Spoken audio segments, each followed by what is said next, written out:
work in the course of my experience? Over 100, probably over 200. Well, the average person isn't in a position to afford all of that. And so that is also part of what is at stake here. And the other piece is, at some point, people go, do I want to bother about this? And so they continue with whatever their level of functioning is, rather than taking the risk of uncovering what might be under. How does forgiveness and healing fit in to your process? Oh, there is. In my process, for example, I have developed empathy for the humanity of people who find themselves in the role of oppressors or people who are perpetrators.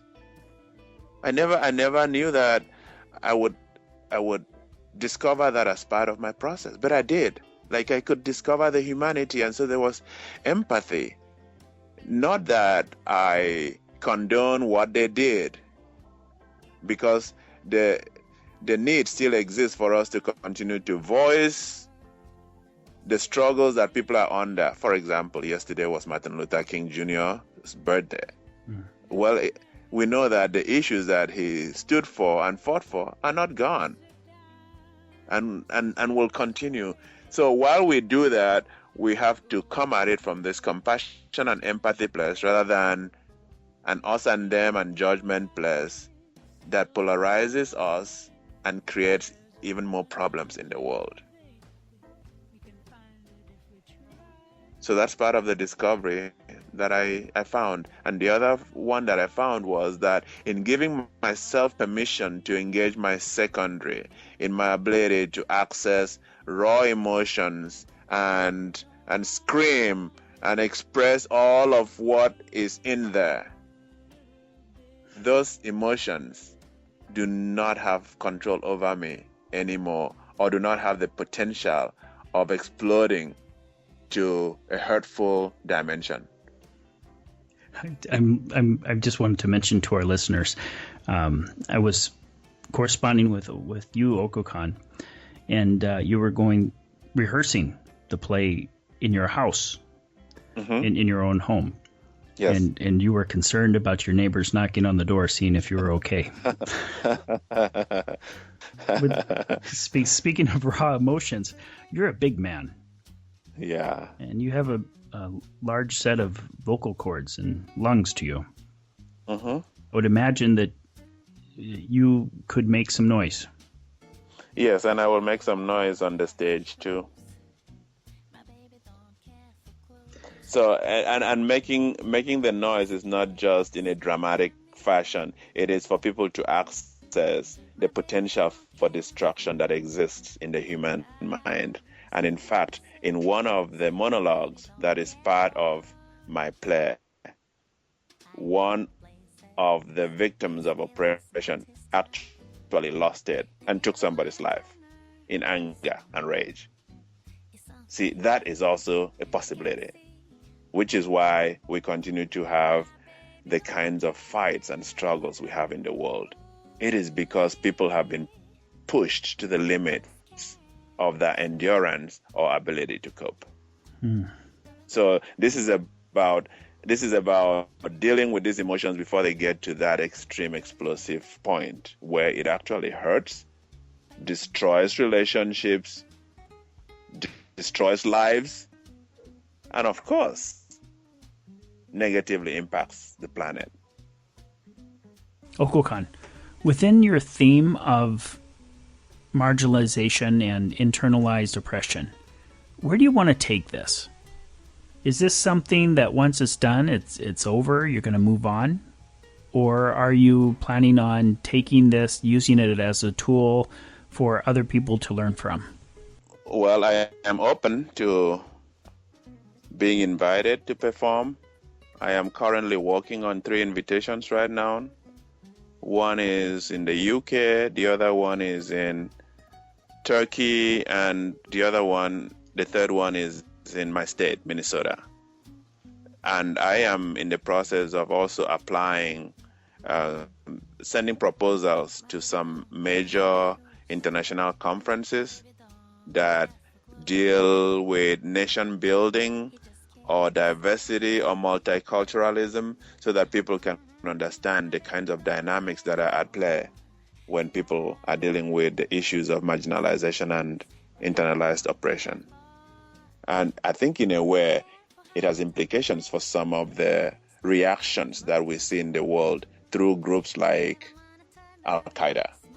You know, Arnold Mindell, who started process-oriented psychology or process workers, we call it here in the United States, made it very clear that when people are marginalized, a point comes when they speak up, and they will speak up in ways that will get your attention.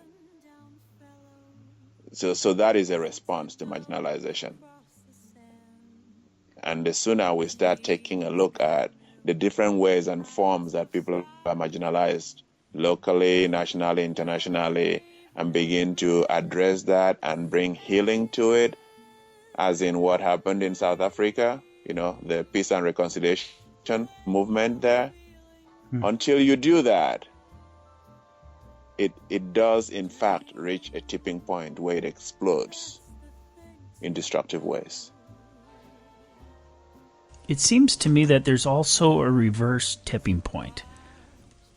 We have people like Mahatma Gandhi, Mother Teresa, and Martin Luther King Jr. Specifically, Martin Luther King, he seems to have been a person who has suffered considerably through marginalization and oppression. And he recognized that. And then he was successfully able to communicate that to millions. In a sense, he was asking for people to unmask themselves from themselves so that they could begin to see. I love what you said about Martin Luther King and what he was called to do. In process work, there is a set of skills that are called meta skills. Like the meta skills are almost like superior skills that are needed for people to be able to do this level of work.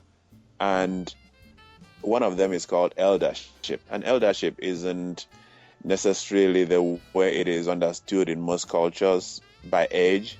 It is in the wisdom and depth of perception and awareness that one brings to different situations. And MLK would be one of those, and we saw it with Nelson Mandela in South Africa, Gandhi, and we can go on and name people around the world who have used that dilemma, who have used that level of wisdom in the face of, very oppressive, experiences that they are going through or that people are going through. In full vulnerability. Yep, absolutely. That is eldership. You would expect them to pull a trigger or pull a knife, but they pull a hug and a kiss. Well, there's nothing left to lose, is there? That's what I mean. Well, it depends on, again, where you are coming from. Under the same circumstances, there are people that pull knives and guns, and others pull hugs and kisses and forgiveness. What is the difference? I would say one set of people have done that work and the other haven't yet. So we're arriving to the same point where we have nothing left to lose. Yes. And then there's some of these people who will embrace violence as their ultimate expression. Yes. And then there's some individuals who choose to go through this process, and their ultimate expression is love. Yes. And from there, communication and life becomes possible. Yes. But before you arrive at that point, how much, and I'll use inner work in parentheses here, how much inner work you do determines which choice, you default to. So if you've never dealt with your internal anger and rage and frustration, guess what? That is who is going to pull the gun and the knife and break the relationship and destroy lives. But if you've done your work, that is the person that will go, no, there is a peace option to this process. There is a non-violent way to go through this. We're not going to lose one life. No, there is something called forgiveness and reconciliation. It is because that person has done that work. And that is essentially what this play is leading up to. And in the play itself, people will see the two options show up. And I don't want to give this away. I'm sure you can sense it already. Yes. In the final monologue, I am also forced to make a choice. And I will. And that is about where the play ends. I can almost see that. By the time you arrive to that decision, before you arrive to that decision, the play would have already ended. So the decision would be real. It is. I mean, you can already see that is going to be the choice because of what is done up to that point. You are absolutely right. Yes. The choice is made every step of the way, before and during the play. And at the end, it's like the icing. What a frightening and life-giving event you have planned for us. Fasten your seatbelts. I'll feel it from here over in Barcelona. Remember how in your book you had a warning? Oh, yes. Warning. By reading the contents of this book may prove harmful to your lives. Okay. Yeah, this play comes with a warning. People should not come or ever watch it if they are not ready to confront their own lives and make changes. Because it will not be a comfortable experience if you are not willing to. So it will be, don't bother, really. Don't bother about coming. Don't bother about watching it if you're not willing to go on a journey. Yes, uncomfortable I think it would be regardless if we wanted or ready for that internal look at ourselves or not. One thing I think would be for sure is that each and every individual would have learned or been able to see a piece of themselves through your play. And just that piece alone would begin things into motion. Because after we really see or to know something, it's kind of hard to go back pretending that we didn't see it. So yeah, that is it. Absolutely. Absolutely. And of course, you have to come knowing that you have been warned, see? Mm-hmm. So that you don't go, nobody told me it was going to be this intense. Well, you've been warned. It is real. It's kind of raw in a way, because there is a lot of pain that comes through in the play. There is also a lot of healing that comes through in the play. So so that people know that it's not a comedy in that feel good kind of way, but it has a good ending. Okokon, what message would you like to give to humanity before your play? My message for humanity is represented in the quote that I posted a couple of days ago by Martin Luther King Jr. You know, when he said, when we look at modern man, we have to face the fact that modern man suffers from a kind of poverty of the spirit, which stands in glaring contrast with a scientific and technological abundance. We've learned to fly the air as birds. We've learned to swim the seas as fish. Yet we haven't learned to walk the earth as brothers and sisters.